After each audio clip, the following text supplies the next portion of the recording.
Bueno, le damos la bienvenida a todos y les agradecemos, por supuesto, por la generosidad de haber aceptado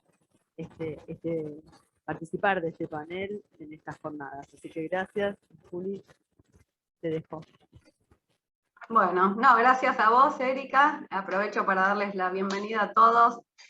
Para mí es un honor que me hayan convocado para integrar un panel con profesionales de la talla de Isolina, de Marisa y de Nacho, que además son grandes amigos y son personas que ya van a ver ustedes al escucharlos en sus exposiciones, que en cada encuentro nos dejan algo enriquecedor y algo esclarecedor de lo que podemos agarrarnos.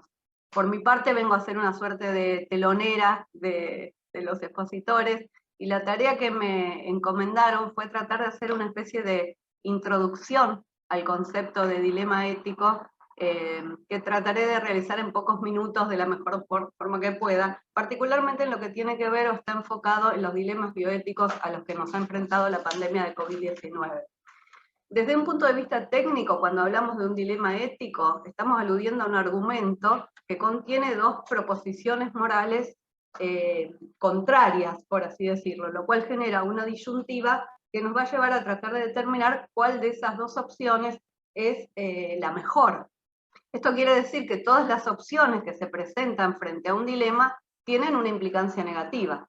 Y lo que nos toca hacer es tratar de determinar cuál es la que constituye el mal menor de todas esas opciones. Claramente, frente a una situación determinada, existen muchas variables posibles, no solo dos. Por eso muchos autores prefieren hablar de problema ético, problema bioético, y no de dilema. Pero esta presentación dicotómica resulta muchas veces útil a la hora de esquematizar los análisis, por eso es generalmente mantenida. Yo busqué y no encontré el nombre de una autora, de una filósofa que define de manera menos técnica, pero muy linda, el concepto de dilema, porque dice que estar enfrentado a un dilema ético es estar enfrentado a una decisión imposible. Y esto me parece que pone de resalto la particularidad del dilema ético, que es esto de que todas las opciones que puedan tomarse implican o tienen una implicancia negativa. Entonces nos toca poner en juego los valores morales para definir cuál es, frente a cada situación en concreto, la mejor opción o la más éticamente correcta o la que implica el mal menor. Ahora, ¿por qué nos estamos preguntando hoy en día qué es un dilema ético? ¿Por qué tratamos de explicarnos de qué se tratan estos dilemas? Yo creo que esto sí tiene que ver en forma directa con la pandemia, porque la pandemia nos ha enfrentado a todos los dilemas éticos y consideraciones filosóficas posibles. Yo nunca había visto, o por lo menos nunca había visto, como sí se ve ahora, que las consideraciones filosóficas ocupan el centro no solamente del debate político, sino de las conversaciones cotidianas de las personas. Yo nunca imaginé que en una mesa de café se iba a debatir el dilema bioético de la última cama, por ejemplo, y sin embargo así ocurrió, y ocurre con eso como con tantas otras cosas. Y me parece que esto es interesante porque tiene que ver con el hecho de que los gobiernos, algunos antes que otros, y también los ciudadanos de a pie como nosotros, nos hemos dado cuenta que a la hora de decidir qué hacer y qué no hacer frente a la pandemia, las decisiones que se tomen tienen que ser tomadas desde la base de la ética. ¿Qué quiero decir? Que si bien la ciencia debe ubicarse en el centro de la toma de decisión, no va a ser la ciencia la que nos diga qué es lo más correcto hacer, sino que va a ser la ética. Y esto no es desconocido para los gobiernos. Las autoridades o los que diseñan las políticas públicas tienen que permanentemente lidiar con situaciones de este tipo. Tienen que tratar de equilibrar de alguna manera las diferentes y muchas veces contrapuestas necesidades de la población. Cuando un político decide cuánto va a gastar en arreglar una ruta para prevenir accidentes de tránsito, cuando un político decide cuánto va a gastar en medicamentos o en mejorar el sistema de salud para salvar vidas humanas o para evitar muertes, está resolviendo de alguna manera una situación dilemática, por lo cual estas situaciones afortunadamente no eran ajenas completamente a la función de los gobiernos y de quienes diseñan las políticas públicas. Pero, claro, ocurrió que se volvieron tremendamente visibles con el acaecimiento de una situación tan excepcional como ha sido esta pandemia. Ahora yo digo, lo que me interesa, o por lo menos a mí me hace ruido y me interesa llamar la atención sobre esto es, si estamos diciendo que frente a estas situaciones dilemáticas, toda opción tiene eventualmente implicancias negativas y que lo que no es la mejor o no es completamente justificable desde el punto de vista ético, sino que es la menos mala que podemos tomar frente a esas circunstancias determinadas. ¿Está bien que esas decisiones sean tomadas de manera irrevocable? ¿O por el contrario deben considerarse esencialmente mutables? ¿Está bien que las defendamos como dogmas indiscutibles e invariables? Lo que quiero decir es que determinada decisión va a ser la más correcta desde el punto de vista ético, de acuerdo a las circunstancias de persona, de tiempo y de lugar en las que tenga lugar esa decisión. Me parece que teniendo en cuenta la incertidumbre reinante, teniendo en cuenta la provisoriedad de todo lo que sabemos acerca de este nuevo virus que es el COVID-19, inclusive desde el punto de vista científico, es importante que no nos aferremos a verdades absolutas o declaradas como dogmas, sino que más bien mantengamos esta posibilidad de discutir, esta posibilidad de volver atrás y de reformular las políticas si se advierte con posterioridad que no fueron las más adecuadas, que mantengamos en definitiva un espíritu crítico que nos permita ir construyendo cada vez soluciones mejores y más éticas. Con esto quiero decir que tiene que estar siempre presente la posibilidad de rever las medidas adoptadas. Por ejemplo, el confinamiento absoluto de la población, que en un momento determinado, de un país determinado, puede ser la mejor solución para evitar pérdidas de vidas humanas, por diversas razones con el transcurso del tiempo puede dejar de serlo. No quiere decir que haya sido una medida equivocada en el momento en que se tomó, sino que simplemente las circunstancias van variando y de acuerdo a los datos que nos proporciona la ciencia y de acuerdo a la realidad fáctica de cada país, es necesario que nos vayamos ayornando y adaptando. Porque, como digo, me parece que ninguna de estas soluciones u opciones que tomemos se puede considerar una verdad absoluta ni una verdad revelada. Quería analizar algunos de los dilemas desde este punto de vista más significativos que nos dejó la pandemia. El primero es el de la economía y la salud, o el que se llama el dilema de la bolsa y la vida, digo yo. La bolsa o la vida era la pregunta que le hacían los bandidos a los viajeros que interceptaban en los caminos en el medioevo. Pero claro, cuando la decisión la tiene que tomar no el solitario viajero medieval, sino un gobierno que tiene que tratar de balancear de la manera más beneficiosa que le sea posible los beneficios potenciales de salvar vidas por un lado, frente al costo económico que eso implica por el otro, la situación se complejiza y pasa de ser un dilema de relativamente fácil solución, como lo era para ese viajero medieval, a ser realmente un problema, como dijimos, que presenta múltiples aristas que también deberán ser consideradas. Porque lo cierto es que, por ejemplo, las crisis económicas por sí mismas ya provocan graves consecuencias sanitarias, en efectos de las tasas de pacientes con cáncer, de pacientes que no acceden por falta de medios económicos a tratamientos, de problemas de salud mental. Hay muchas aristas que hacen que no sea tan lineal la dicotomía economía o salud y no pueda haber una sola solución para esto. Máxime en un país como el nuestro, donde, por ejemplo, según datos del INDEC, en el primer semestre de 2020 era la cantidad o el porcentaje de población bajo la línea de pobreza un 31,6% y en el segundo semestre un 42%. Este crecimiento del más de 10% de pobreza hace pensar, por lo menos que nos cuestionemos cuál va a ser el costo que en definitiva este aumento de la pobreza tenga en vidas humanas. Lo que quiero decir, no estoy cuestionando las políticas ni de nuestro gobierno ni de ningún gobierno, que evidentemente cada uno ha hecho lo que ha podido o lo que ha creído mejor o éticamente correcto, y me parece que la conveniencia y la eficacia de las medidas que se tomaron se van a ver recién con el transcurso del tiempo y a la luz de los datos que nos aporte el conocimiento científico y las estadísticas. Lo que estoy diciendo es que son cuestiones muy difíciles de resolver y que tenemos que estar siempre preparados para cambiar de idea y para revisar los puntos de vista a medida que la ciencia nos va aportando los conocimientos. Fíjense que, por ejemplo, en las fases iniciales de la pandemia, cuando ocurrieron los confinamientos más grandes, las personas apoyaban de manera casi unánime estas acciones tomadas por los gobiernos, aunque muchas veces fueron dramáticas y tuvieron graves consecuencias en las vidas de las personas. Pero con el transcurso del tiempo se fue dividiendo un poco más la opinión, y ahora hay quienes consideran que deben mantenerse las restricciones para evitar la aparición de nuevas olas, y otros que consideran que, atento a que ya se ha avanzado en la vacunación y demás, las restricciones deberían relajarse para facilitar que la economía empiece a recuperarse. Otro tema en el que me parece interesante hacer hincapié es el de las llamadas fake news, o difusión de las teorías conspirativas o conspiranoicas, respecto del cual se han desarrollado estrategias que tienen por objeto tratar de evitar el sesgo que en las opiniones de la población podría tener la difusión de informaciones falsas o de informaciones malintencionadas, que inclusive se ha dado en llamar iatrogenia informativa.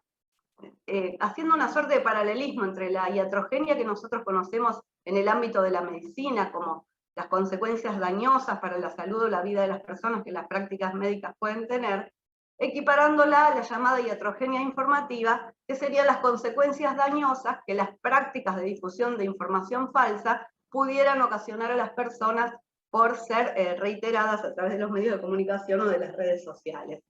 Esta fue la intención loable con la que se lanzó la iniciativa conocida como Confiar. A los poquitos días de iniciada o de declarada la pandemia por la OMS en el año 2020, se lanzó esta iniciativa Confiar, que forma parte de la agencia TELAM, que tenía justamente por objetivo declarado controlar la infodemia o la epidemia informativa, tratando de evitar que la invasión de noticias falsas o poco confiables provocaran, digamos, un aumento del pánico, un aumento de la angustia o conductas incorrectas entre las personas. A mí me parece que en este punto de la información y del acceso a la información hay mucha tela para cortar desde el punto de vista de la bioética y de la ética. Yo creo que uno podría teorizar que el control o inclusive la censura en algunas circunstancias de determinadas informaciones podría contribuir a salvar vidas humanas eventualmente. Pero también tengo en claro que la censura y el control han sido históricamente la herramienta de los gobiernos totalitarios, y de algunos también que son democracias medio remolonas a la hora de evolucionar. Me parece que antes de la pandemia nadie hubiera podido pensar que un país verdaderamente democrático se planteara hacer cosas como censurar las redes sociales, como bloquear a determinados usuarios, como controlar de ninguna manera la información, y que la idea de una democracia sería que la información circule libremente por los medios de comunicación y las redes. Ahora bien, ocurridas estas excepcionalísimas circunstancias frente a las que nos puso la pandemia, podría decirse que eventualmente estas medidas podrían estar justificadas desde la ética. Para mí, en mi criterio, sí y solo sí guardaran adecuada relación con el riesgo que se quiere evitar y fuesen por un tiempo limitado, de tal manera que desaparecieran cuando desaparecen las circunstancias que las determinaron. Bueno, habría muchas otras cuestiones que nos darían lugar a este mismo tipo de discusiones, pero mi interés es dejar pasar a los expositores que nos acompañan sin antes aludir a un último dilema que me parece que es, de tantos dilemas que planteó la pandemia, es el dilema que no se plantea y que no se discute y que subyace a la pandemia, y me parece que es nuestra obligación, desde el punto de vista de la bioética y del derecho de la salud, destacar que es el dilema de las causas que determinaron el acaecimiento de esta pandemia. Parece, o por lo menos a mí me da la impresión muchas veces, que el árbol no nos deja ver el bosque, y que hemos trabajado mucho y hemos difundido mucha información acerca de cómo cuidarse del COVID, acerca de por qué hay que vacunarse contra el COVID, acerca de cómo hacer para evitar el contagio del COVID, pero se ha hablado muchísimo menos acerca de las causas que nos llevaron a la aparición de esta pandemia. Y me parece que esto es importante destacarlo.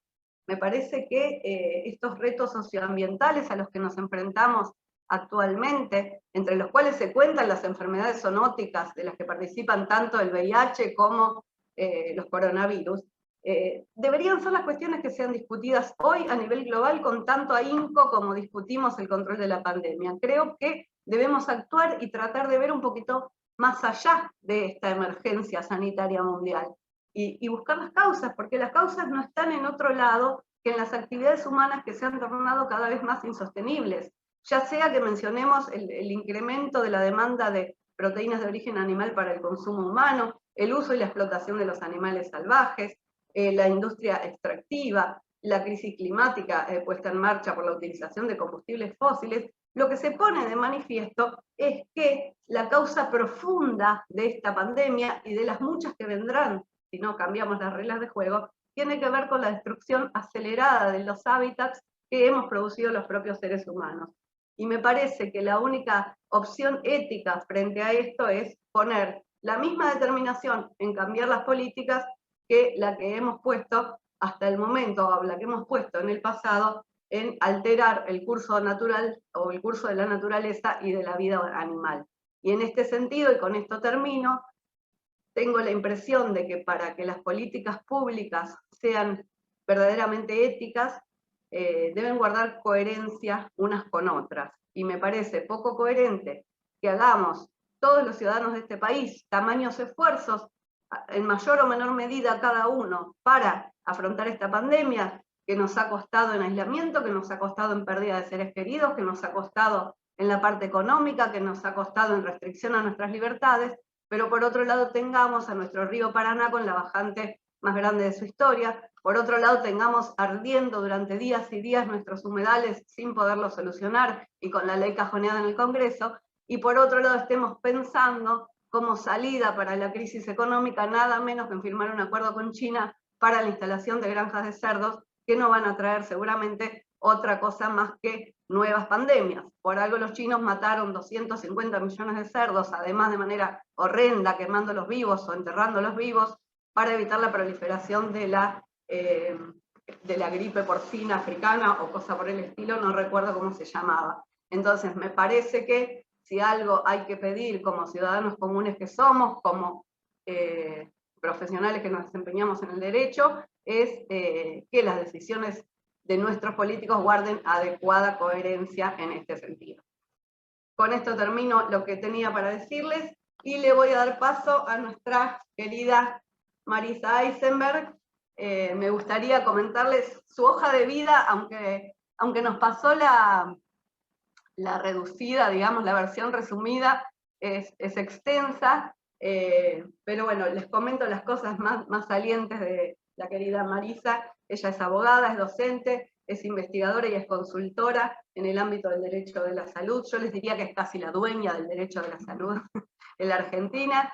Es especialista en Derecho Civil por la Universidad de Salamanca, es diplomada en Derecho de la Salud por la Escuela de la Procuración del Tesoro de la Nación, es directora del programa de posgrado en Salud Digital de la UBA, que tiene muchísimo éxito, y es directora también del ya clásico Observatorio de Derecho de la Salud de la UBA, también muy prestigioso. Es directora del programa de actualización y profundización en Derecho de la Salud, también de la UBA, integra los comités de bioética de múltiples instituciones, ha sido fundadora de la Red Internacional de Bioderecho y de otras alianzas internacionales del mismo nivel, es consultora externa de la Organización Panamericana de la Salud, ha recibido múltiples distinciones y es profesora visitante en muchas universidades de nuestro país y de todo el mundo. Así que es un honor recibirte en este ámbito, Marisa, y te damos la palabra. Muchísimas gracias, Juli. Sé que esto tiene que ver con el cariño, y quiero decir lo honrada que me siento de participar en este panel que integras vos, que integra mi querida amiga Isolina Dabove y mi querido Nacho Maglia. Voy a hablar de un tema que estamos estudiando en el marco del observatorio. La bioética impregna de manera impensada, ¿no?, todas las decisiones sanitarias, individuales, colectivas, como recién se describía, y también los procesos judiciales que debaten sobre cuestiones de salud. Por eso es importante comenzar a reflexionar acerca del cambio que están sufriendo los actuales estándares jurídicos frente a los adelantos genómicos y digitales en el contexto sanitario. La bioética de Potter en adelante fue incorporando avances desde su formulación como disciplina independiente allá por los años 70, del 1970, ¿no? Y hemos logrado consolidar en nuestra normativa interna ese enfoque de principios axiológicos que han tenido un anclaje en los derechos personalísimos. Pero venimos observando que la arquitectura de la bioética clásica, que intenta responder a esos dilemas que recién se planteaban frente a hechos científicos en su aplicación a la persona humana, a la vida, al ambiente, está siendo sacudida. Y sacudida por vertiginosos avances tecnológicos, de las ciencias informáticas, de las ciencias sómicas, particularmente de la genómica.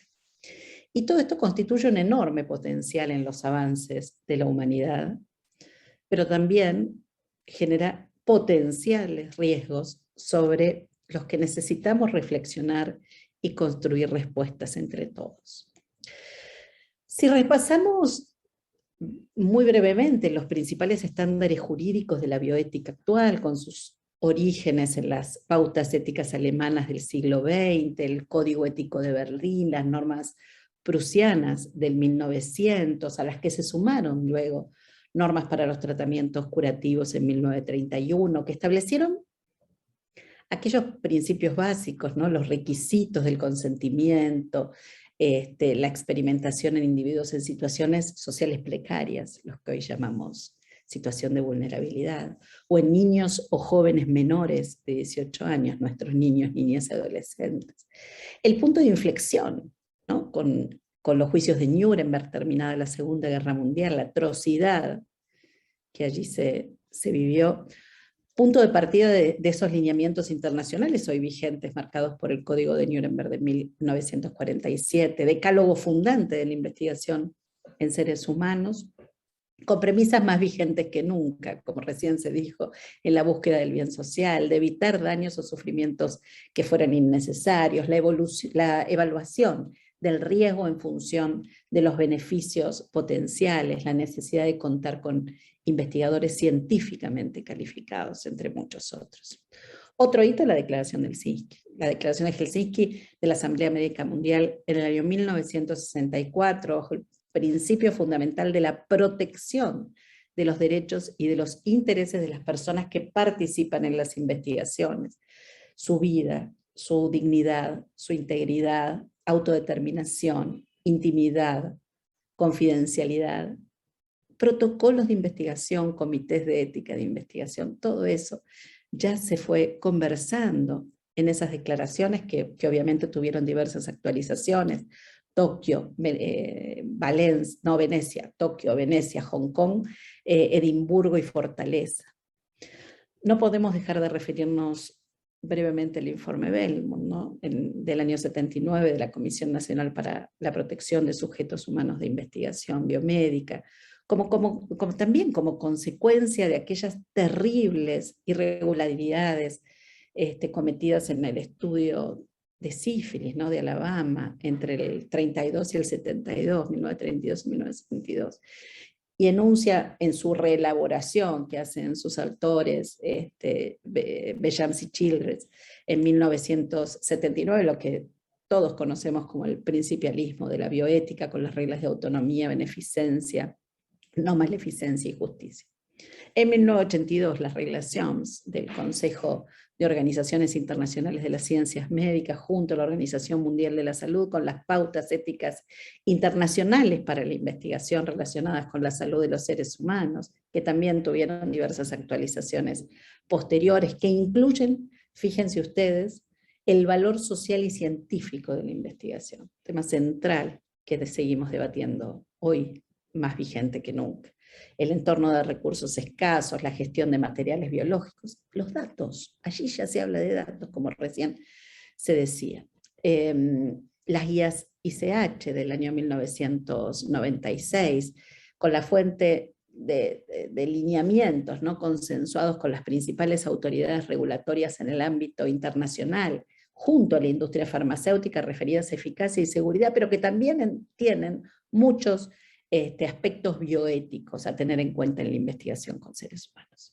las guías de la Organización Mundial de la Salud del año 2000, ¿no? que se conocen como guías operacionales para los comités de ética que evalúan investigación médica, la Declaración de UNESCO de 2005 sobre bioética y derechos humanos, que acerca una aproximación más humanista al principialismo bioético, ya que basa su arquitectura axiológica en la dignidad, los derechos y las libertades fundamentales.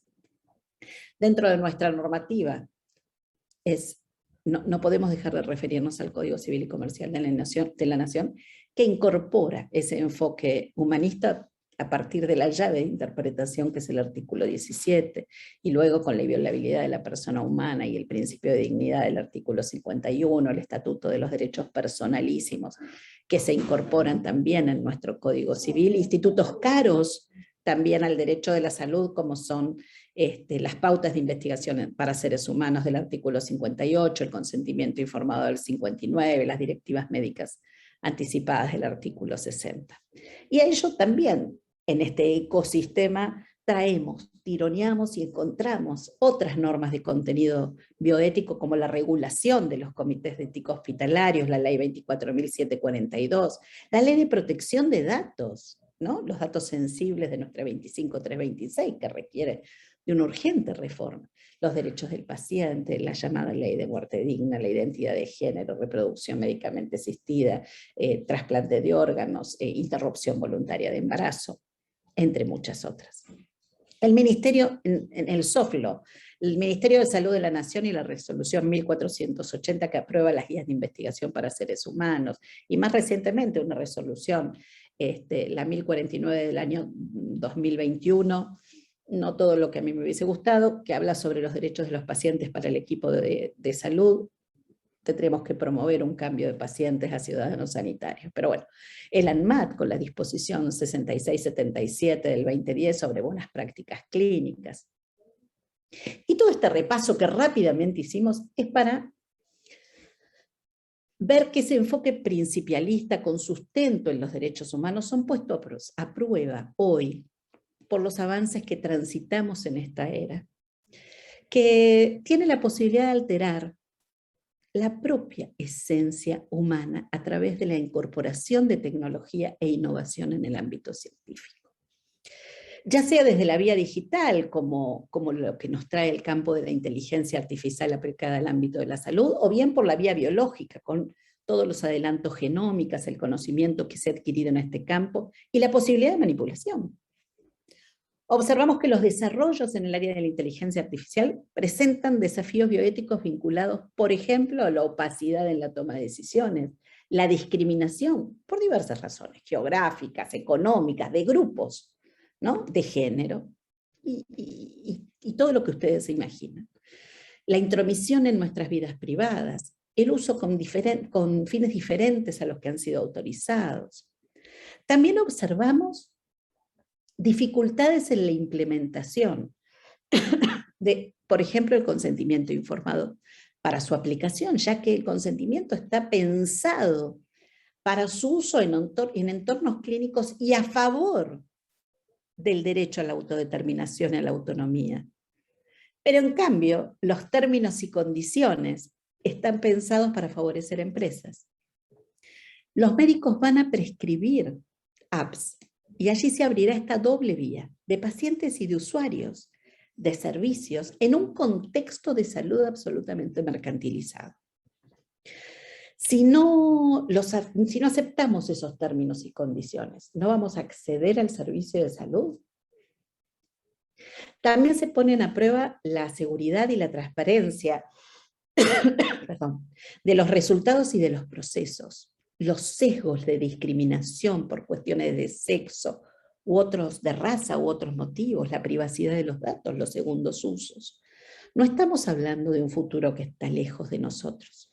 Nuestra agencia regulatoria, el ANMAT, ha aprobado el registro de productos, concretamente de un software como dispositivo médico que utiliza inteligencia artificial para realizar diagnósticos médicos, tal cual como lo haría un médico especialista.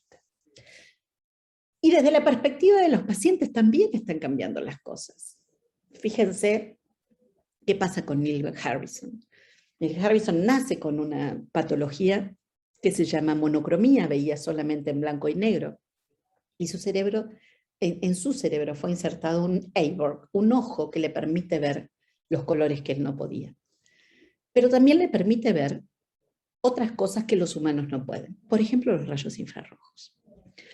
La inteligencia artificial se está utilizando también en sistemas de emergencia, de emergencias médicas, que se nutren con la información que reciben del entorno cuando una persona llama para utilizar ese servicio.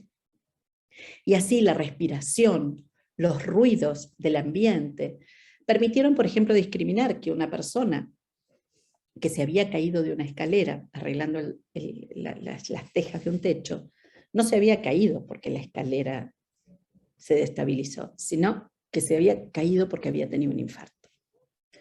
Algunas de las respuestas bioéticas ante estos desafíos también provienen de nuevas corrientes filosóficas que tienen cada vez más impulso. El transhumanismo, el poshumanismo, comienzan a cuestionar los límites humanos por medio de la ciencia y de la tecnología, incorporando la inteligencia artificial y otras tecnologías, acelerando y guiando el desarrollo evolutivo de una humanidad aumentada hasta una condición transhumana o posthumana. Y amplía así la potencialidad humana al superar, ¿no?, estos límites de tiempos, de espacios cognitivos. Y la culminación del proceso que fusiona la tecnología con la existencia y el pensamiento biológico es la singularidad que permitiría trascender las limitaciones del cuerpo y del cerebro. Como dice Ray Kurzweil, esa singularidad que nos permitirá trascender la limitación de nuestros cerebros y cuerpos biológicos, aumentando el control de nuestros destinos. La mortalidad en nuestras propias manos. Podremos vivir tanto como querramos. Comprenderemos enteramente el pensamiento humano y expandiremos sin límite su alcance y su capacidad. O la post-singularidad, donde no habrá distinción entre lo humano y la máquina, o entre la realidad física y la virtual. Ante este nivel de riesgos en los cambios evolutivos, disruptivos, nos encontramos, de autotransformación, de direccionamiento del evolutivo en una finalidad que ya no es aquella que nos enseñaron, lo terapéutico, esta era la finalidad de la atención sanitaria, sino que hoy se volvió predictiva, lo hemos visto en pandemia perfectamente, para poder ver dónde estaban los brotes, y hasta perfectiva de la salud. Y frente a quienes plantean la posibilidad de prescindir de la dignidad humana y de los derechos humanos como principios fundantes de una nueva bioética, es bueno reflexionar y traer y recrear los principios humanistas clásicos para aplicarlos y adaptarlos a estos nuevos fenómenos de la realidad que requieren respuestas basadas en los derechos fundamentales. Como lo ha hecho la Unión Europea recientemente, enunciando nuevos requisitos para la inteligencia artificial, la supervisión humana, la solidez técnica, la seguridad y la gestión de la privacidad y de los datos, transparencia, mucha diversidad en los equipos para evitar esos sesgos, no discriminación, equidad, bienestar, tanto social como ambiental, y sobre todo rendición de cuentas. Cruzando el océano de Europa a la perspectiva norteamericana, también se han adoptado principios rectores basados en la confianza pública para el uso de inteligencia artificial, participación pública, integridad científica y calidad de la información, flexibilidad, justicia, no discriminación.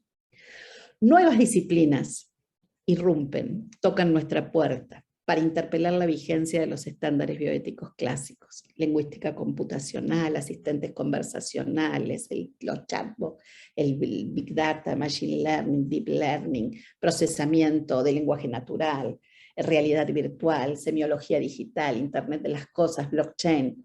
Nos estamos acostumbrando a un lenguaje que nos será absolutamente ajeno y debemos familiarizarnos con otros términos, ¿no? La robotización, la cibernética, la criogénica, la nanotecnología, la medicina de precisión, la computación cuántica,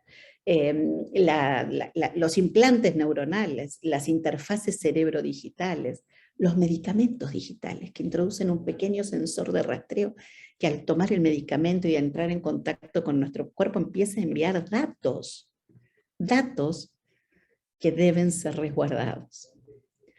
Y a esto se lo llama también hoy el gran hermano biomédico.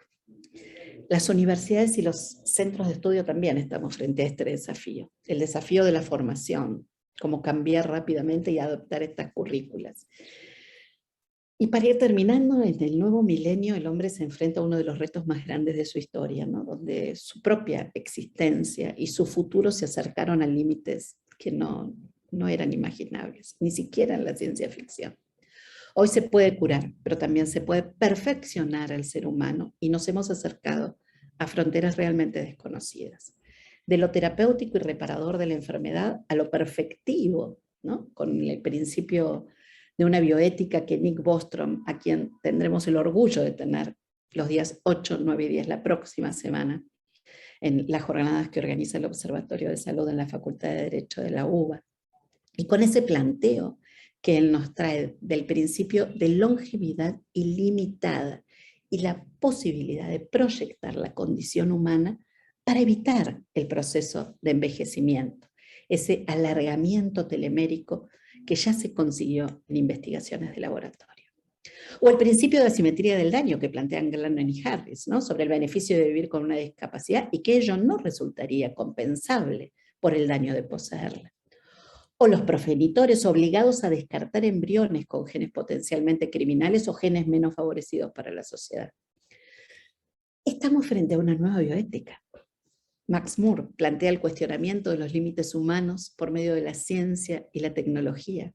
Esta humanidad que hoy conocemos solo como una fase de transición en el desarrollo evolutivo de la inteligencia y el uso de la ciencia tan solo para esto, para acelerar nuestro paso a una condición humana hacia otra condición transhumana o posthumana.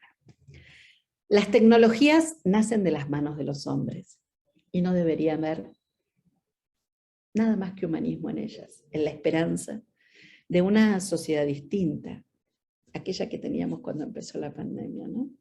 De una humanidad otra que nos permita repensarnos individual, colectiva, solidaria y fraternalmente, y que nos permita luchar contra todas esas rupturas que estas jornadas nos plantean. Muchas gracias. Mil gracias, Marisa, espectacular y bueno, como siempre innovador y muy interesante todo esto nuevo que nos contás acerca de la nueva bioética que ojalá podamos entre todos construir. Vamos a seguir con nuestro crédito local, la querida Isolina Dabove. Isolina es abogada residida en nuestra Universidad Nacional de Rosario, es doctora en Derechos Humanos por la Universidad Carlos III de Madrid, y es 2 veces postdoctorada en la Universidad de Valladolid. Es investigadora principal del Consejo Nacional de Investigaciones Científicas y Técnicas, más conocido como CONICET, en el Instituto de Investigaciones Jurídicas y Sociales Ambrosio Gioja de la Facultad de Derecho de la UBA, y se centra principalmente su tarea o sus líneas centrales de investigación en lo que tiene que ver con la filosofía del derecho, y es una enorme referente en derecho de la vejez. Así que te escuchamos, Isolina. Muchísimas gracias, Julia, por la presentación.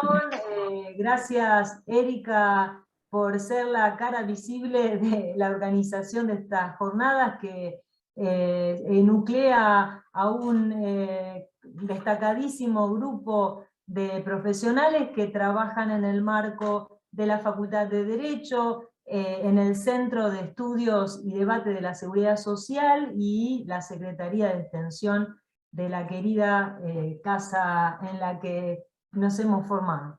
Bueno, por otro lado, también agradezco profundamente a Julia y a mi querida amiga Marisa por las reflexiones previas, porque me permite a su vez avanzar en algo muy específico, y es en los planteos y revuelos mundiales que está ocasionando, una resolución de la OMS sobre la cual vamos a hablar, ¿no? En la que se ponen de manifiesto las paradojas, las contradicciones con las que se va definiendo, vamos significando las etapas de la vida. En este caso me voy a referir a la vejez. Entonces, estoy buscando mi PowerPoint, esperen que aparezca acá en mi pantalla para poder... esperen un segundito que voy a borrar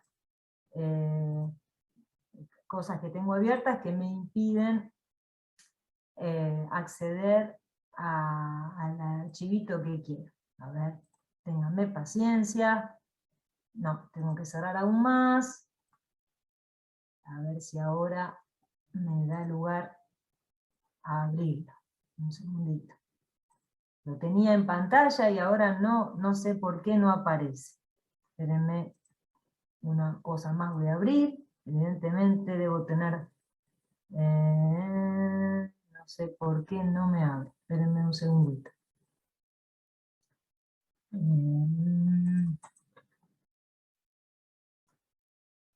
Voy a intentar compartir de nuevo. Si no, bueno, no importa, acá está. La diré a capela, como se dice en la música.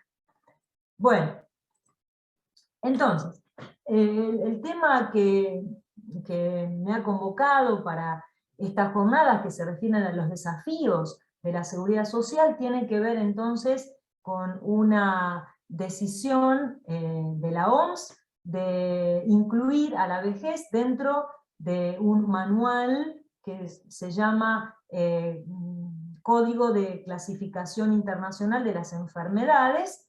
Se incluye ahí a la vejez como una enfermedad o bien como un síntoma de otras enfermedades. En cualquier caso, desde este espacio ya adelanto muchos casilleros para decir que toda la comunidad gerontológica y la red de derecho de la vejez en la que participo, hemos expresado nuestro enfático rechazo a esta calificación en base a las razones que ahora vamos a ver, pero me parece interesante traerlo a estas jornadas, dado que la seguridad social ha sido la primera rama del derecho que ha tomado a la vejez como un dato relevante, digamos, para la disposición de mecanismos de protección, como jubilaciones y pensiones, entre otras, pero a partir de un concepto, digamos, parecido, como es, no igual, pero parecido, como es el de contingencia.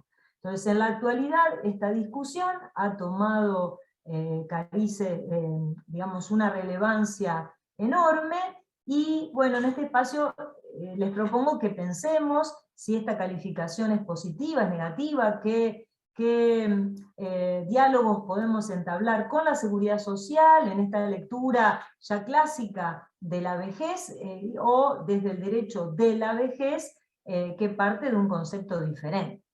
Entonces, ¿cuál es ese enfoque diferente del derecho de la vejez respecto de la seguridad social?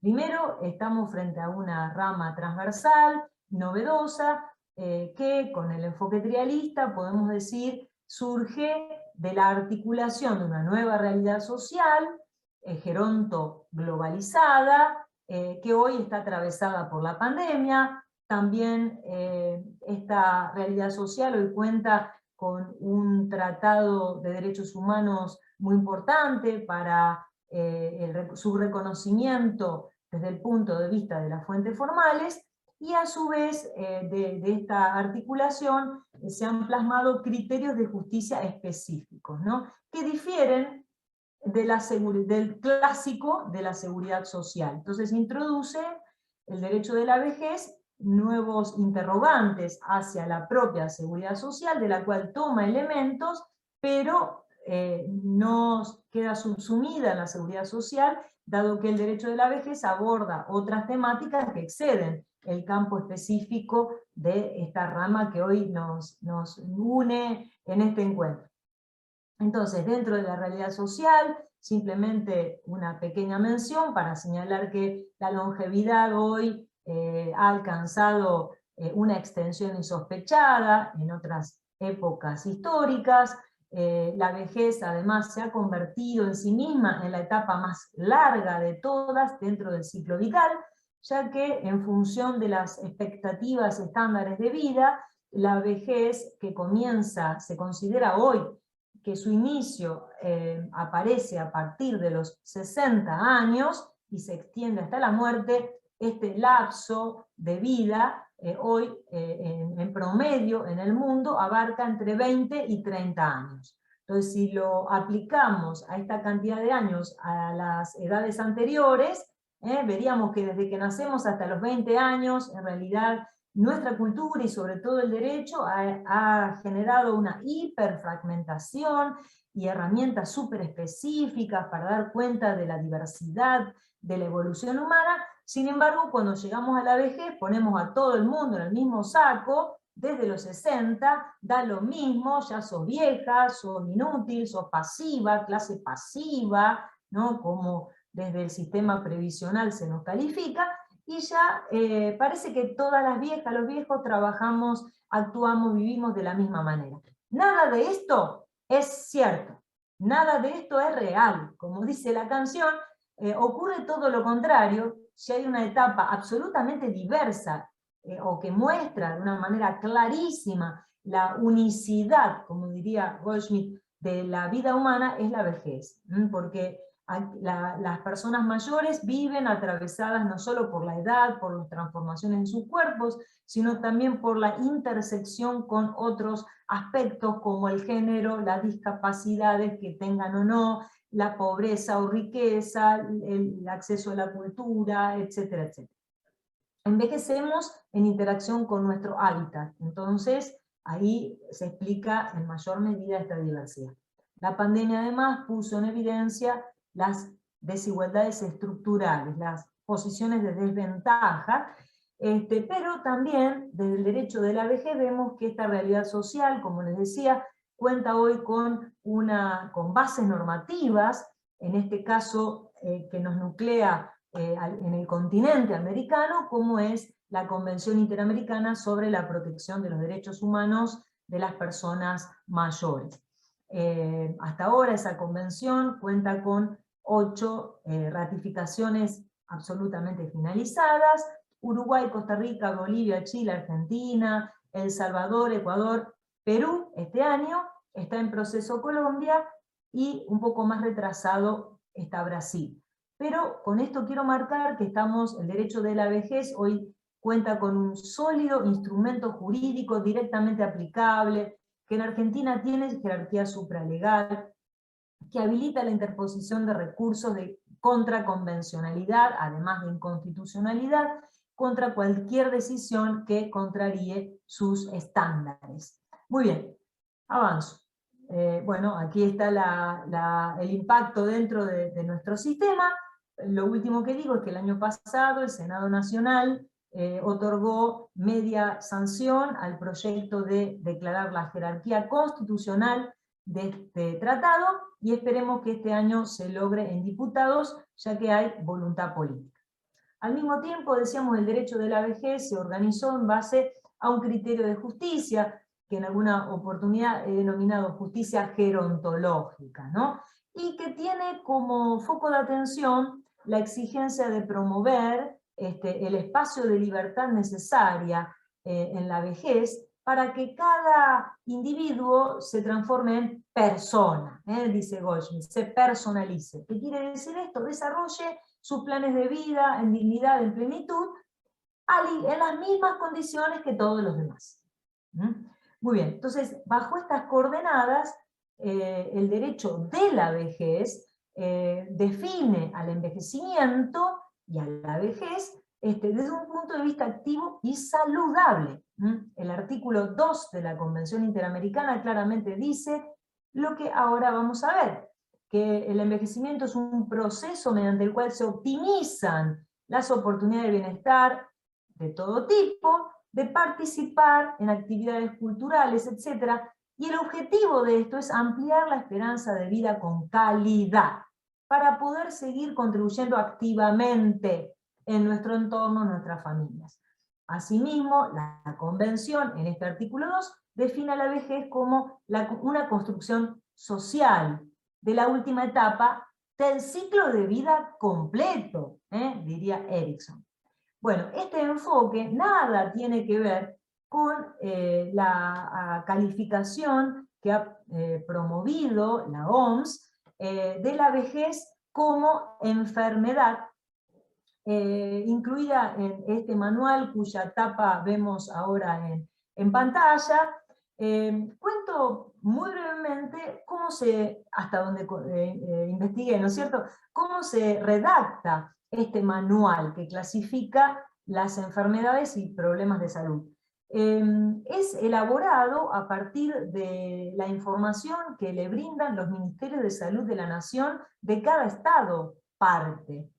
O sea que esta inclusión de la vejez dentro de este manual ha sido avalada por las propias políticas públicas mundiales, con lo cual, digamos, si lo llevamos a Argentina, lo mismo que al resto de los países que han ratificado la Convención, Uruguay, Costa Rica, todos los que mencioné, veríamos aquí el impacto del doble discurso, de la perspectiva ambivalente que tenemos sobre la vejez, al punto que los burócratas, ¿no?, encargados de elevar información al respecto, no se ponen de acuerdo, o bien se ponen de acuerdo en la lectura, en una lectura anticuada, que ya no tiene sustento, a pesar de que es cierto, como señaló un poquito Marisa, en Estados Unidos y también en Inglaterra, hay ciertas líneas de investigaciones en la Universidad de Harvard y en la Universidad de Oxford, que tratan a la vejez como un proceso degenerativo,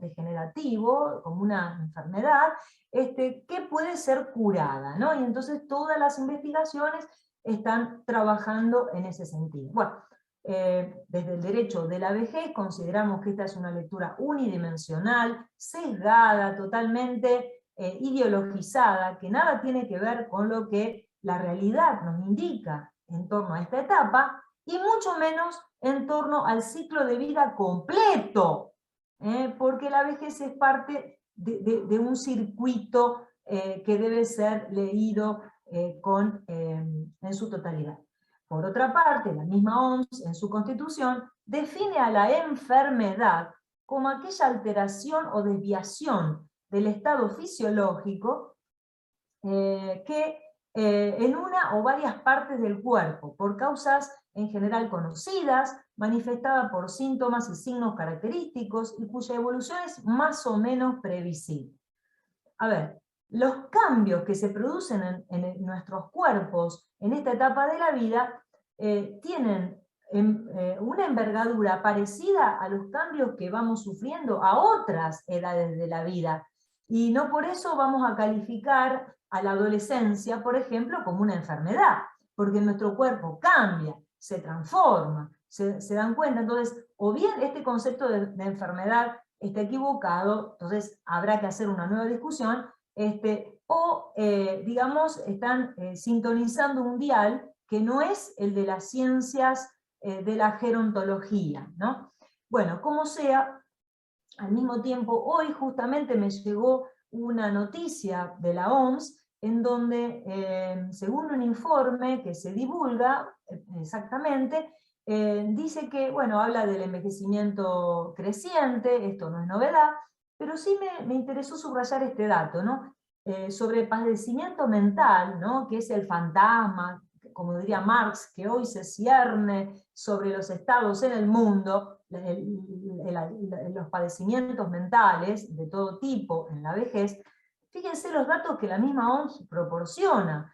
El padecimiento mental afecta al 8,1% de las mujeres y al 5,4% de los varones de 65 años. Estos datos coinciden más o menos con los datos que nos da la ENCAVIAN en Argentina, y acá hay que darle una vuelta de tuerca más, porque después de los 75, 80 años, este número se eleva hasta casi llegar al 30%, al 40%. De todas maneras, aunque estos datos sean consistentes, digamos, tenemos una inmensa mayoría, el 60% en la población de los más mayores, y el 90 y pico % de personas de menos de 75 años que no sufren padecimientos mentales, ni tienen discapacidades que les impidan o alteren sustancialmente su calidad de vida. En fin, frente a todo esto, una nutridísima red de ONGs, hemos presentado a la misma OMS una declaración, digamos, denunciando completamente este enfoque, dando razones en relación con esto. Algunas son las que estoy esgrimiendo, que no voy a comentar para ir cerrando rápido esta exposición. Después, si quieren, se las compartimos, pero que es un error conceptual, por el concepto de enfermedad que la misma OMS sustenta, que su inclusión no cuenta con bases científicas sólidas, que consolida un concepto falso de vejez, promueve estereotipos, viejismos, y fomenta el desarrollo de políticas de discriminación totalmente adversas hacia este sector de la población. Bueno, última parte. El derecho de la vejez, entonces, a partir de las herramientas tridimensionales que mencioné, reconoce una serie de derechos en relación a la salud y a la calidad de vida de las personas mayores. El derecho de la vejez se va organizando en base a principios que establecen un doble estándar que hay que articular. El de la igualdad en el acceso y ejercicio de los derechos, y en el trato preferente cada vez que la persona mayor esté posicionada en un lugar de desventaja, ¿no es cierto? El enfoque diferencial como política de acción inversa de promoción. Sobre igualdad en las condiciones de oportunidad de tutela judicial, no puedo ahora ahondar en esto. El enfoque diferencial, el respeto de la diversidad y el sentido de pertenencia a la comunidad, todo eso está consolidado hoy en la Convención Interamericana. ¿Con qué cierro? Con la enumeración de los derechos que hoy, desde el derecho de la vejez, podemos reconocer en las personas mayores, partiendo de este concepto positivo de la vejez como una etapa dentro del ciclo vital saludable. Entre esos derechos incluimos el derecho a la vida y a la dignidad, artículo 6, el consentimiento informado, artículo 11, el derecho de la persona mayor a decidir si quiere o no contratar servicios de cuidado de largo plazo, ¿no? Aquí donde más se juegan los viejismos que la propia OMS está ahora promoviendo. El derecho a la salud, a la asistencia sanitaria, a la recreación, al esparcimiento, al deporte, a un medio ambiente sano, a la accesibilidad y a la movilidad personal, a la protección especial en situaciones de riesgo y emergencia humanitaria, como la que estamos viviendo, pero que no dio lugar a tanto enfoque diferencial como hubiésemos pretendido, e igual reconocimiento como personas ante la ley. Bueno, los protocolos de COVID-19 en el mundo no han sido los más felices. Algunos pecaron por sobreprotectores, infantilizando a las personas mayores y sumándose a este prejuicio de la OMS de la vejez como enfermedad. Otros pecaron de abstencionismo extremo, ¿no? de lavado de manos, de la política de Pilato, ¿no? Arreglate como puedas, me salvo yo. Ninguna de las dos posiciones son consistentes con este criterio de justicia. Y cierro señalando que la Corte Interamericana ya se ha expedido en materia de vejez y asistencia sanitaria, en el caso Poblete Vilches contra Chile, que es el primer caso en el que la Corte Interamericana se pronuncia en relación con la Convención de Personas Mayores, y allí sepan que no solo reconoció la Corte al derecho a la asistencia sanitaria como un derecho directamente aplicable, no sujeto al principio de progresividad y el juego de la regresividad, sino que los estados están obligados a cumplir con un mínimo, y señaló que las personas mayores hoy tienen una doble protección, ¿no? Y en ningún momento se asoció a la vejez con enfermedad, sino con una persona situada en un contexto de vulnerabilidad tal que le impide ejercer en igualdad de condiciones, como sería en justicia gerontológica, sus derechos. Cierro clamando por la adhesión a este hashtag vejez no es enfermedad, porque la lucha no ha terminado.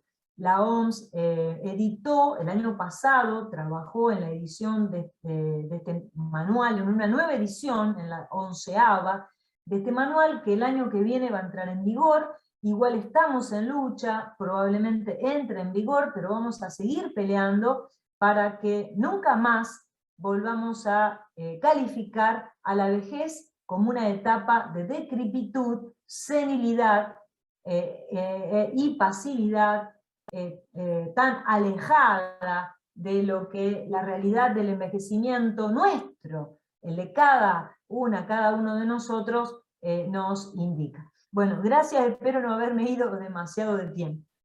Genial, genial, Isolina. Y déjame que diga algo, Isolina, de que tenemos un Instagram y un Facebook del Centro de Estudio de Derecho a la Vejez, que pueden tener todo este material, y el que no tenga ganas de leer los artículos de la convención, hay videos de los miembros de los centros de estudios donde contamos todos los artículos de la convención.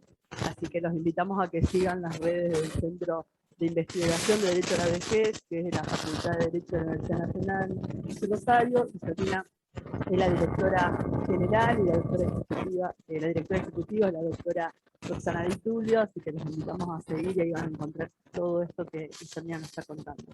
Así que gracias, Isolina.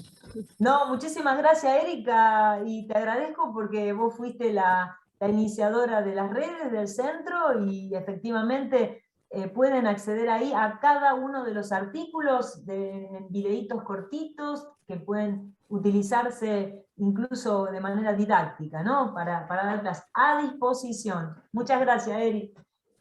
Gracias a vos. Te dejo, Julia, que sigas presentando.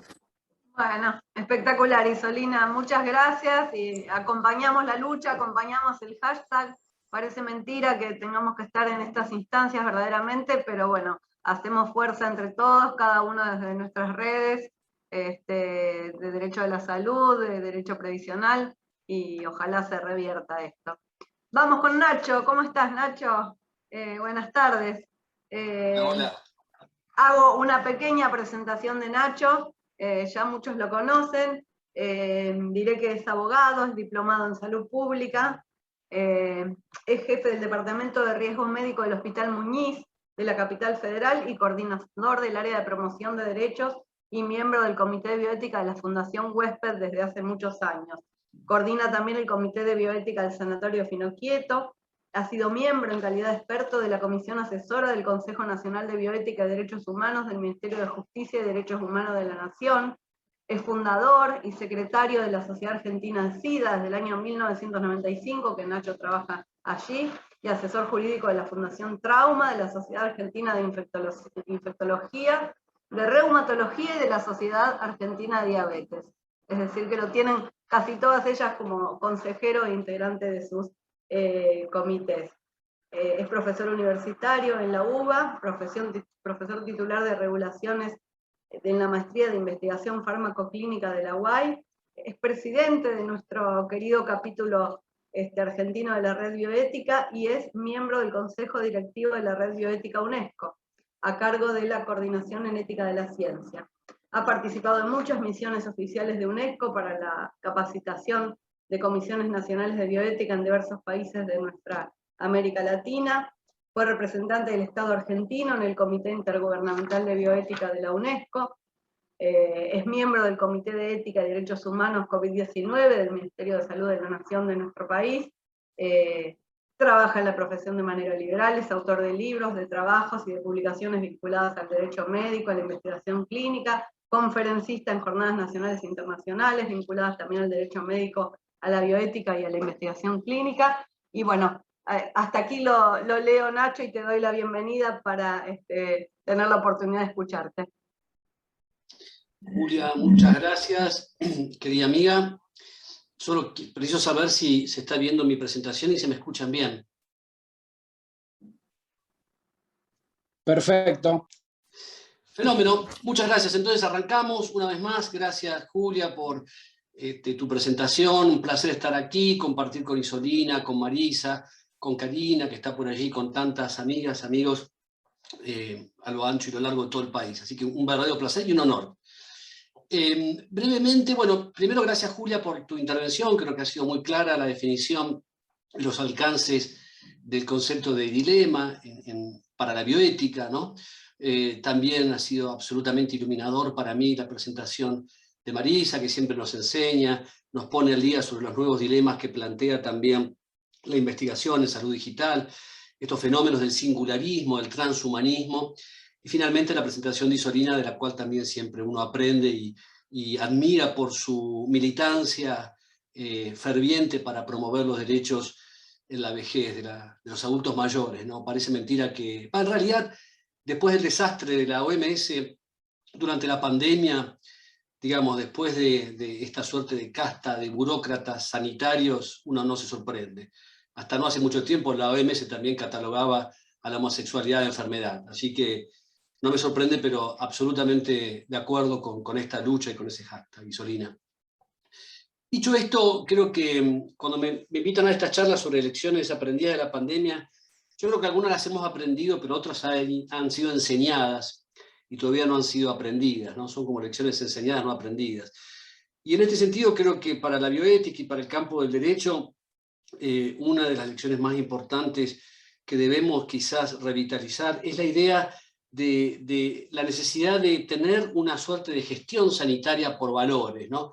Todos sabemos que la responsabilidad profesional es el responder, ¿no?, por los actos de nuestra actividad, de nuestro desempeño profesional, tienen que ver con el despliegue de una actividad hecha de acuerdo a un orden científico, tiene que ser verificable, digamos, tiene que haber una medicina, una salud, un derecho basado en la evidencia, tiene que estar bien hecho, es decir, tiene que estar hecho de forma perita, deben seguir un orden técnico, pero por sobre todas las cosas y en el mismo nivel, tienen que ser rectas, tienen que ser, digamos, tienen que responder un orden moral, ¿no? Y para esto justamente la ética es esta gran herramienta que nos permite reflexionar críticamente sobre ese orden moral, ¿no? Y para esto también la pandemia nos enseñó, la pandemia, digamos, no es una situación biológica, no es una propagación solamente de un virus. Sabemos claramente que el fracaso de la medicina, el fracaso de una sola mirada, esa limitación multidimensional de la pandemia, justamente es lo que expresa y donde se evidencia el fracaso para la mitigación y la contención. Claramente la pandemia es un fenómeno social con algunos atributos biológicos o con algunas cuestiones médicas, pero básicamente sabemos ese concepto de sindemia, ¿no? Es un fenómeno social total, donde frente a las limitaciones técnicas, esa mirada social, la mirada ética y la mirada jurídica son esenciales para poder, digamos, crear diques de contención y de mitigación. Nosotros acostumbrados a tener esa ética centrada en el paciente, la pandemia también nos puso bajo la lupa esta necesidad de transmutar, de ir un poco más allá y poner también la mirada en un foco de atención comunitario, ¿no? Una perspectiva más comunitaria. Y por otra parte también la pandemia es una cachetada al paternalismo médico, al orden médico, porque la pandemia claramente nos ha puesto en evidencia en que la medicina no es el arte de curar, que continúa, gracias a Dios, siendo, hay que revitalizar ese concepto del médico, del medeo, que consiste en el cuidado y no en el curar. Curar a veces, aliviar a menudo y confortar siempre, ¿no? Como decía el maestro Trudeau. Y entonces, la pandemia también yo creo que reperfiló una nueva bioética y necesariamente necesitamos tener una bioética con posibilidades de uso, ¿no? Con posibilidades de acción. Yo la verdad que en 30, 40 años que hablamos de bioética, sinceramente, y esto lo digo como un mea culpa, ¿no? Pocas veces hemos utilizado la bioética con posibilidades de uso, es decir, con posibilidades de respuesta explícita, de ayuda, de alivio concreto para aquellos que más sufren, para aquellos más vulnerados, vulnerables. La bioética en general queda siempre, y esta es también una autorreferencia culposa, en dar buenas charlas, en escribir buenos papers, en reunirse en los comités, en hablar, en publicar, pero qué poco nos queda si no utilizamos la ética para que esté al servicio, para que sea una herramienta para ayudar a los demás. ¿No? Necesitamos una bioética compasiva, necesitamos, cuando hablamos de grupos vulnerables, como se refería Isolina a los adultos mayores, la pandemia también ha puesto en evidencia esas estructuras de daísmo, de viejismo, ¿no? De ajeísmo, en donde la pulverización muchas veces de la dignidad de los adultos mayores, especialmente cuando se les negaba las posibilidades de acceso a las terapias intensivas o usos respiradores, ¿no? Eso se dio con crudeza. Entonces, creo que la pandemia también pone en evidencia este dilema. Los trilemas también podemos mencionar, como de alguna forma los mencionaba Julia, el famoso trilema bioético, como nos enseñaba el maestro Mainetti, en nuestro país, en Latinoamérica, cuando aparece el componente social también, ¿no? Cuando aparece el componente también que tiene que ver con la distribución de los recursos. Hablábamos también de una ética de la responsabilidad y de la necesidad de tener una mirada compasiva, ¿no? Compasión no es lástima, no es misericordia. Me voy a referir sobre esto al final. Pero bueno, la pandemia también, uno de los grandes dilemas es que puso en evidencia la limitación de ese enfoque principialista de la bioética, que bien hizo la reseña Marisa, desde aquel informe Belmont, después, digamos, de toda la transición que significó Nuremberg, pasando por Helsinki, pero claramente el informe Belmont, allá por el 78, provocó este nuevo resurgimiento de esa bioética principialista, cuyos dos autores, Bichan y Childs, publicaron también, recordarán ustedes, aquel libro del que todos estudiamos, y digamos, no resignamos el valor pedagógico que tuvo en su momento, que era Principios de Ética Biomédica. Pero ese mantra, ¿no? Ese mantra de Georgetown, ese fundamentalismo de los principios, claramente quedó en evidencia su limitación contextual, epidemiológica, porque es una bioética clase medista, sin perspectiva de género, donde le falta claramente un enclavamiento cultural y antropológico que respete las cosmovisiones, especialmente de Latinoamérica y de la Argentina, y de las regiones propias también de la Argentina. Por eso nosotros en Latinoamérica, Julia también y Karina y Marisa lo saben muy bien, promovemos las distintas formas en Latinoamérica que la pandemia también ha puesto en evidencia esa necesidad de esa bioética personalista, esa bioética de la intervención, esa bioética del cuidado, como decíamos antes, alejada un poco de esa estructura principialista, con principios, digamos, que tuvieron un valor pedagógico, pero que son indeterminados, muy difíciles también desde el punto de vista metodológico poder utilizarlos a la hora de zanjar estos dilemas. Por eso nosotros abogamos por esta bioética relacionada con la dignidad como un principio elemental, fundante de toda bioética, y también desde la perspectiva de los derechos humanos, en donde, más allá de esos principios, la salud pública, la ética colectiva, nos impuso la necesidad de tener en cuenta estos principios que claramente son la dignidad como un foco totalizador, como un horizonte. La solidaridad claramente no es la mejor opción, sino que es la única opción en tiempos pandémicos, y esto también se ha puesto en evidencia.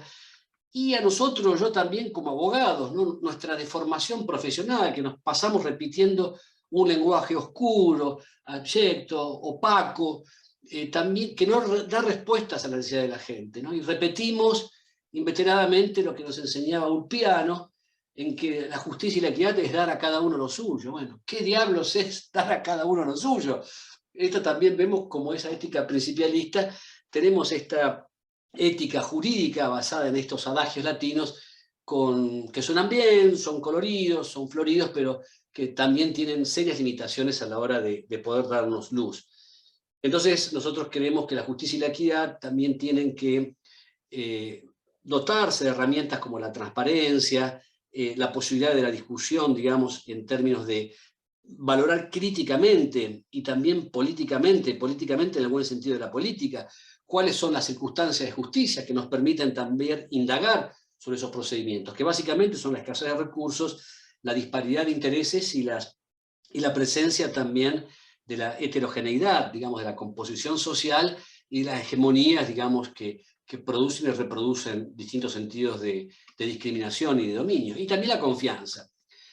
La confianza es un principio que ha sido muy poco explorado por la ética en general y por la bioética en particular. Algunos autores, especialmente de la Escuela Crítica de Frankfurt, algo lo mencionó Marisa, algunos de la Escuela Crítica de Frankfurt, especialmente alemanes, como Luhmann, trabajaron el principio de confianza y, bueno, y la pandemia claramente nos ha puesto en tela de juicio el valor de la confianza. La confianza es un elemento esencial. La confianza, decimos nosotros, es un principio por el cual existe la vida humana. Sin confianza no existiría ninguna posibilidad de vinculación humana. Sin confianza ninguno de nosotros se podría haber levantado esta mañana de la cama. Y sin confianza no existen relaciones profesionales donde la relación de poder es tan asimétrica, como en la medicina, en el derecho, donde nosotros como profesionales ejercemos ese saber como un poder. Ética es el ejercicio responsable del poder, ¿no? Yo creo que si hay algo, un compromiso de la ética, es justamente tener un ejercicio responsable del poder. ¿Por qué se le exige tanta ética a los médicos y a los maestros? Bueno, justamente porque trabajan con personas vulneradas, ¿no? La enfermedad es un estado ya de regresividad, esto a nadie se le escapa. Y también sabemos que esas relaciones, equipo de salud-paciente, como se definieron alguna vez, son el encuentro entre una conciencia y una confianza. Y también, como bien decía Julia, hay dilemas, pero también hay pseudo-dilemas, ¿no? Donde hay dilemas en apariencia.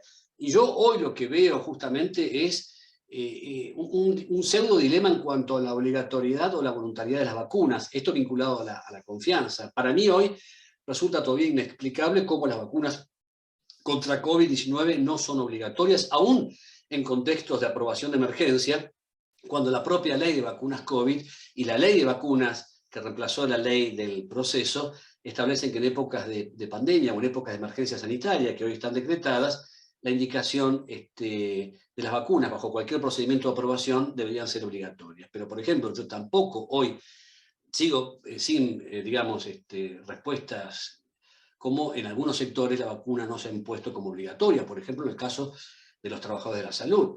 Así claramente hay, digamos, deberes de solidaridad, de cuidado, de promover el principio ético quizás que tiene más relevancia en la historia de la medicina y en la historia del derecho, que es el principio de no maleficencia. Es el principio fundante de la responsabilidad jurídica y de la responsabilidad médica, el alterum non ladere de raigambre constitucional. Pero bueno, estos son, digamos, algunos de los falsos dilemas que también se plantean. Un poco para ir terminando, yo creo que una de las lecciones no aprendidas de la pandemia es la falta de reconocimiento del trabajo en salud. El año pasado, con motivo de celebrarse el Día de la Seguridad del Paciente, el director general de la OMS al fin dice algo más o menos interesante y coherente y dijo con claridad que ningún hospital puede mantener seguros a sus pacientes si no mantiene seguros a los trabajadores de la salud. Y yo creo que esta es una de las grandes lecciones no aprendidas. Al principio todos estaban consternados, conmovidos con los trabajadores de la salud, salían a los balcones a aplaudirnos, digamos, y todo esto estaba muy bien, era un show medio romántico, digamos, hasta que esto se fue apagando, y donde inclusive en algunos casos hubo trabajadores de la salud que fueron perseguidos con colmos de persecución penal por la propagación de la infección, y en otros casos inexplicables, donde, por ejemplo, en la ciudad de Buenos Aires, se reprimieron manifestaciones donde los enfermeros lo único que reclamaban eran ser considerados profesionales de la salud. Entonces, otra de las grandes, digamos, yo diría, desastres sanitarios, esto realmente es alarmante y es una de las grandes lecciones no aprendidas. Y fíjense ustedes que antes de la vacuna, el grupo más expuesto, sin lugar a duda, fueron los trabajadores de la salud, donde se provocaron mayor cantidad de muertes y en donde la infección, el riesgo de exposición, claramente estuvo ligado al pluriempleo y a la precarización laboral. Es absolutamente escandaloso que médicas y médicos jóvenes tengan que recurrir a 4 o 5 trabajos para tener el ingreso equivalente a 2 canastas familiares. Y esta creo que es una de las grandes asignaciones cuando hoy se les ofrece como reconocimiento un bono de 5.000, 10.000 pesos que a lo sumo podrán llenar 2 o 3 changuitos, ¿no? Y esto creo que es una de las lecciones no aprendidas y sobre las cuales también tenemos que promover una militancia activa como la que proponía Isolina para desterrar a la vejez como enfermedad. Fíjense que también cuando hablamos del derecho a la salud, todos ustedes son expertos en derecho de la salud y en derecho a la salud, el derecho a la salud, y uno de los componentes esenciales, nosotros siempre pensamos en medicamentos, en aparatos, en camas, en respiradores, pero pocas veces olvidamos que el Comité de Seguimiento, el DEX, ha dicho que uno de los elementos esenciales del derecho a la salud es tener personal médico y profesional bien capacitado y bien remunerado, ¿no? Esto creo que también es algo que debemos recordar. Un poco para terminar y para apoyarme en la excelente presentación de Marisa, recordar que la pandemia también aceleró todos estos procesos de digitalización de la atención médica a través de la atención remota, de la telemedicina, y en donde sabemos que la medicina es la más científica de las humanidades y la más humana de las ciencias. Aproximadamente en 7 o 10 años los hospitales no van a existir más como existen hoy. Sistemas de inteligencia artificial van a reemplazar algunas especialidades médicas como la dermatología, el diagnóstico por imágenes, el singularismo, el sincretismo, la relación entre lo biológico, lo tecnológico y lo humano, y el transhumanismo claramente van a ser el paradigma próximo. Pero esta suerte de mediatización en las relaciones humanas, en las relaciones médicas a través de un aparato, donde médicos y pacientes no se tocan, también puso un poco en alarma esta sensación de que las máquinas van a poder reemplazar, la robótica. También ustedes saben que hay en proceso una convención internacional de UNESCO sobre los lineamientos, las directrices éticas para inteligencia artificial y robótica. Este fantasma, ¿no?, del reemplazo de las máquinas por los hombres, donde yo simplemente, como reflexiones finales, claramente las computadoras todos sabemos que son rápidas, precisas, pero estúpidas, mientras que nosotros todos sabemos que somos lentos, imprecisos, pero brillantes. Imagínense juntos, en una forma integrada, equilibrada, las cosas que podríamos hacer. Pero también tenemos que ser conscientes que las máquinas nunca van a poder reemplazar o sustituir estos sentimientos, estas habilidades humanas que son básicas y son irreemplazables, que son el sentido común, el sentido del humor, la valoración moral, la reflexión crítica sobre esto que es la ética, la bioética, lo que estamos hablando, y la compasión. Pero cuando me refiero a la compasión, y esto también la pandemia lo ha puesto en crisis, es la necesidad de volver a retomar esa medicina compasiva, esa forma de ejercer el derecho también en forma compasiva. Yo creo que si todos nosotros elegimos ser trabajadores sociales, trabajadores del derecho y trabajadores de la salud, es porque detrás de esa decisión anida ese compromiso con la compasión, que es ese sentimiento de apertura frente al sufrimiento ajeno, seguidos, digamos, diría yo, de ese deseo irrefrenable, ¿no?, de querer ayudarlo, de querer aliviarlo. Esto ya lo dijo Hipócrates, lo dijo Patch Adams, y también tenemos evidencia. Todos sabemos que aquellos trabajadores de la salud que utilizan ese sistema de atención compasiva tienen mejores resultados en los pacientes. Y tenemos un montón de evidencia. Hay ya publicaciones, Compassionomics, donde a través de ensayos clínicos controlados, randomizados, muy bien diseñados, se permitió establecer la necesidad del contacto. Y esta es la otra lección no aprendida de la pandemia. La alternativa del contacto. Contacto significa una mano en el hombro, poder mirarnos, tener presencia. El monitor nunca va a poder sustituir la presencia humana, el toque, la posibilidad de escucharnos, de olernos, de sentirnos, una mirada a los ojos, poder sentir esa vibración, esa complejidad de la existencia del otro, de la angustia, de ese temblor. Y fíjense, si no, la cantidad de estudios. Fíjense, médicos y médicas que tocaban versus médicos que no tocaban. Aquellos pacientes que fueron tocados sintieron que el tiempo de la entrevista fue el doble. Miren ustedes los resultados. Y también es hora de volver al contacto, algo que la pandemia nos ha arrancado a todos, ¿no? Los abrazos entre amigos, entre la gente querida, pero en la medicina es esencial. El tacto llega antes que la vista, antes que el habla, es el primer idioma y el último, y siempre dice la verdad. Fíjense ustedes que en los inicios de vida, cuando nace un bebé, un niño, una niña, lo primero que se hace se lo pone en el pecho de la persona gestante, porque ese es el primer lenguaje, el piel a piel. El tacto, como dice Horton, expresado a través del examen físico, comunica comodidad y preocupación. Es hora de devolver el toque a la medicina. El toque, el examen físico también, humaniza la situación y genera también lazos de confianza. Como decía Engelhardt, médicos y pacientes, trabajadores de la salud y pacientes son extraños morales, ¿no? Y una forma de crear empatía, simpatía y compasión y ternura entre esos dos extraños es el tacto. Y yo, para terminar, quería decirles esto también, en el Hospital Muniz, donde trabajo hace más de 30 años, hemos pasado 5 pandemias grandes, desde la primera pandemia de VIH-Sida hasta esta del coronavirus, y en todas he visto lo mismo. Aquellos trabajadores, aquellas trabajadoras de la salud que utilizan esta aproximación, este approach compasivo, también fue beneficioso para ellos, porque tuvieron menos estrés, menos cansancio y menos riesgo de burnout. Entonces, cuando hablamos de tecnología, como bien decía Marisa, retomar, digamos, esa ética aristotélica, buscar el punto medio. Ni tecnolatría ni tecnofobia, tecnosabiduría, diría yo. La pandemia nos enseñó que tenemos que ser amos y no esclavos de la tecnología. Y también yo pasé por 5 pandemias, y como decía Camus, siempre nos toman desprevenidos, ¿no? Guerras y pestes siempre hay, pero siempre nos toman desprevenidos. Yo espero que la próxima pandemia, que seguramente va a venir, no nos tome desprevenidos y nos encuentre con sistemas de salud robustos, solidarios, justos, y sobre todo que la próxima nos agarre con este convencimiento, ¿no? Estar convencido de que ninguno de nosotros y nosotras se salva solo. Muchas gracias.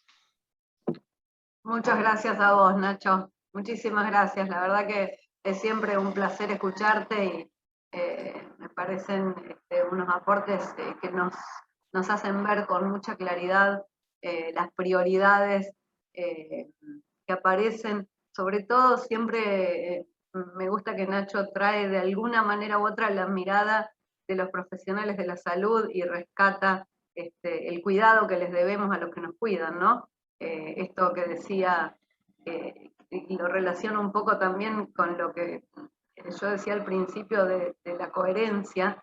Hemos hecho tantos esfuerzos y hemos invertido tanto y tantos dineros públicos en contener esta pandemia, que estaría bien que tuvieran un reconocimiento acorde. Y te corrijo, Nacho, con ese bono de 5.000 pesos nos llenan 2 o 3 changuitos. Apenas y con suerte y comprando las cosas baratas llenan medio. Sí, perdón, me equivoqué. Entonces, la verdad que les debemos mucho a los trabajadores de la salud, que se han inmolado realmente, y creo que ese reconocimiento ojalá pueda venir de parte de los encargados de realizarlo, ¿no? De los poderes públicos, nacionales, provinciales, municipales, o lo que sea.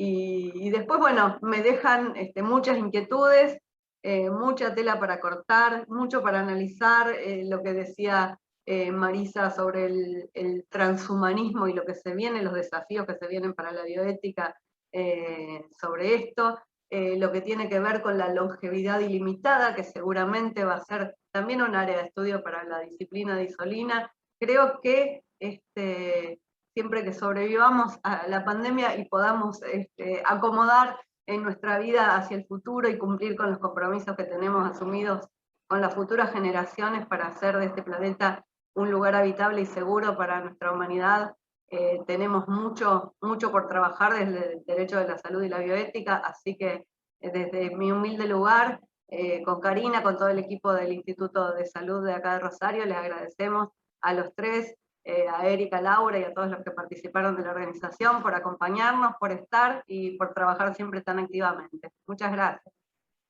Bueno, como coordinadora del grupo, decirles gracias.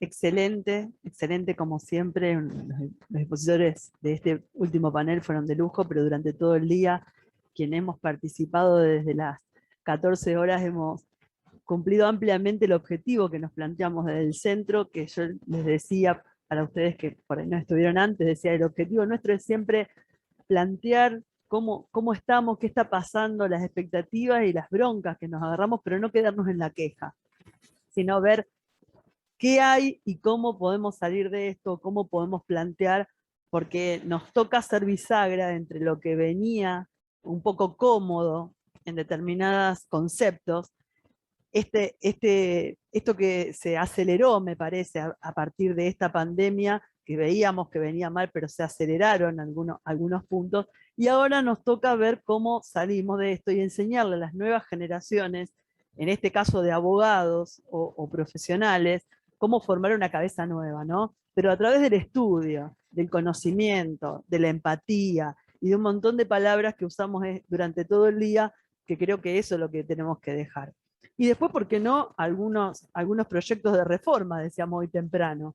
porque justamente para no quedarnos en la queja y dando vueltas. Así que les agradezco, creo que el día de hoy fue súper interesante en todos los temas que tratamos, y los esperamos mañana a las 2 de la tarde otra vez para seguir todo el día trabajando, escuchando y pensando. Gracias, les agradezco a todos, que tengan buenas noches, a descansar.